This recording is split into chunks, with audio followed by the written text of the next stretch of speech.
நம்ம ரொம்ப ரொம்ப சிம்பிளான ஒரு ஸ்நாக்ஸ் தான் போகிறோம். பன், சீஸ், கொத்தமல்லி இது இருந்தால் போதும். ஒரு சில்ட்ரன்ஸுக்கெலாம் ரொம்ப பிடிச்ச மாதிரி ஃபேமிலியே ஒரு என்ஜாய் பண்ணுற மாதிரி ஒரு ஸ்நாக்ஸ் ரெடி பண்ணிடலாம். இப்போ இந்த பன்ஸை இந்த மாதிரி கிறிஸ் கிராஸாக நம்ம கட் பண்ணி எடுத்துக்க போகிறோம்.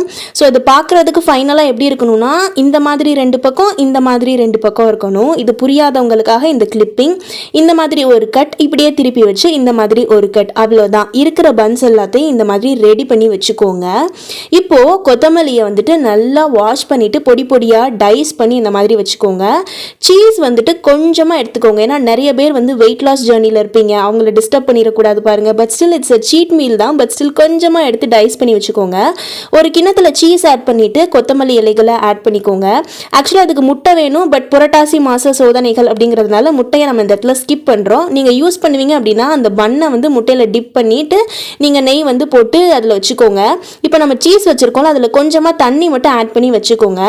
பண்ணை 4 பக்கமும், அதாவது முன்ன பின்ன பரட்டி போட்டுட்டு நல்லா அதை நல்லா ஒரு மாதிரி கிறிஸ்பியாக வர வச்சுக்கோங்க. சைட்லேயும் 4 பக்கமும் அழகாக திருப்பி திருப்பி வச்சு நீங்கள் பண்ணையில் எல்லா பக்கமும் நல்லா பன் ரோஸ்ட் ஆகி, அந்த பன் போடையில் ஒரு சுகர் போட்டிருப்பாங்களா, அது நல்லா மெல்ட் ஆகி கிறிஸ்பியாக வரும்.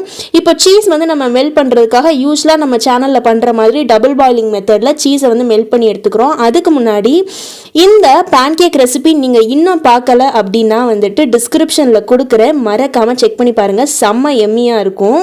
இப்போ சீஸ் பார்த்தீங்கன்னா நல்லா மெல்ட் ஆகி வந்திருக்குது. இந்த ஸ்டேஜில் சீஸ் கட்டியாகிறதுக்கு முன்னாடி நீங்கள் என்ன பண்ணணும், கடன்னு ஒரு ஸ்பூனில் அந்த சீஸை எடுத்து இந்த கட்டிங்குள்ளே ஒரு தடவை ஒரு ஸ்பூனை வச்சுருங்க.